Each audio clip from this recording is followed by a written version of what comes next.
Assalamualaikum warahmatullahi wabarakatuh.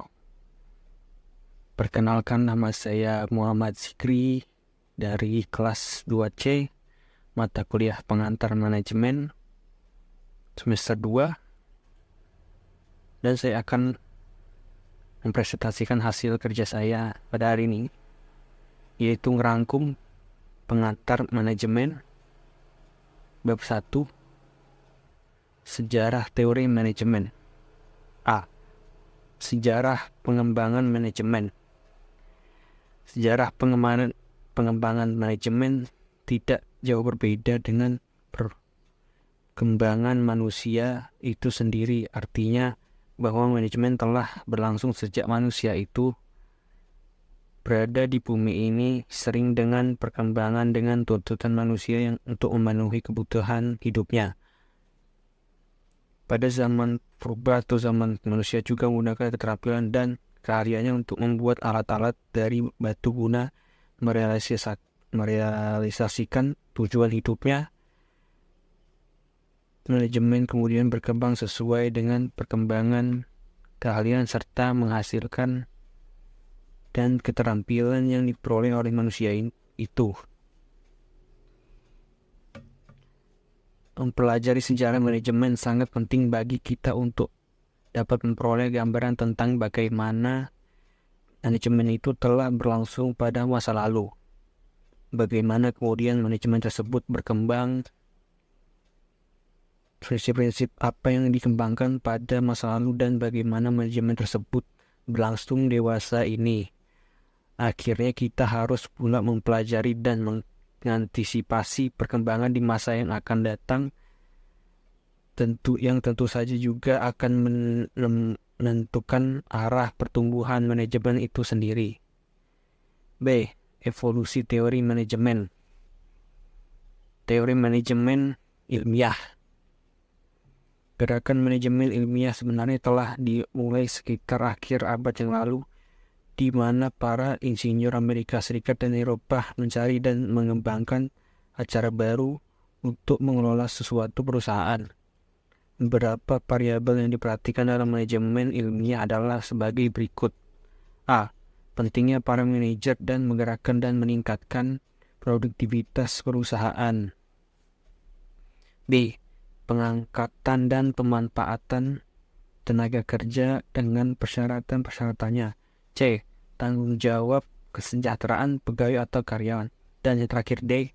Kondisi yang cukup untuk meningkatkan produktivitas kerja.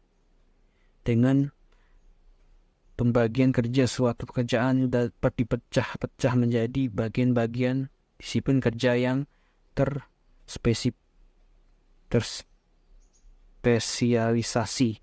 Selain akan mengkonsentrasikan tenaga kerja pada kerjanya masing-masing, juga akan memudahkan usaha meningkatkan keterampilannya masing-masing tenaga kerja yang spesialisasi itu, sehingga waktu dan biaya pendidikan dapat diminimalisir, dan proses pengulangan kembali secara terus-menerus akan dapat meningkatkan keterampilan kerja tenaga yang bersangkutan dan dapat menambah efisiensi kerjanya.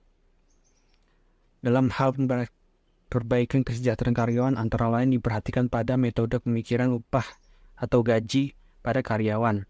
Metode apa yang akan digunakan dalam pemberian upah harus dikaitkan dengan produktivitas kerja.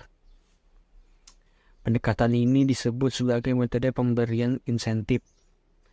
Untuk lebih jelasnya, marilah kita ikuti beberapa teori menurut Prentice dan pencetusnya sebagai secara kronologis berikut. A. Robert Owen tahun 1771 dan 1858. Ia adalah seorang manajer beberapa pabrik pemintal kapas di New Lanark, Skotlandia semenjak tahun 1800-an. Dalam teorinya, ia menekankan tentang peranan sumber daya manusia sebagai kunci keberhasilan perusahaan.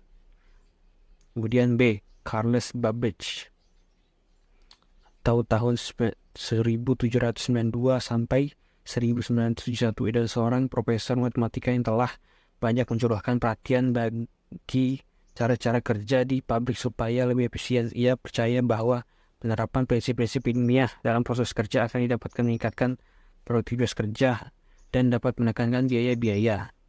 Babbage menganjurkan untuk mengadakan pembagian tenaga kerja dan dalam kaitannya dengan pembagian pekerjaan. C. Teori manajemen klasik. 1. Henry Fayol tahun 1841 sampai 1925. Henry Fayol adalah seorang industriawan Prancis yang kemudian terkenal sebagai bapak manajemen operasional, mengembangkan manajemen sebagaimana yang dikemukakannya dalam BSQ-nya yang terkenal yang berjudul Administration Industrial Generate. Yang kedua, James D. Money. Menurut James D. Money, kaidah-kaidah yang diperlukan untuk meningkatkan organisasi manajemen adalah sebagai berikut. A. Koordinasi merupakan kaidah yang menghendaki adanya wewenang saling melayani, perumusan tujuan, dan disiplinan yang tinggi. P. Prinsip skalar, yaitu suatu prinsip yang didefinisikan tentang hubungan kepemimpinan, pendelegasian, dan antar fungsi-fungsi tertentu yang dibutuhkan. Sekian dari presentasi saya, segitu saja. Sebagaimana kurang lebihnya mohon maaf. Saya akhiri. Wassalamualaikum warahmatullahi wabarakatuh.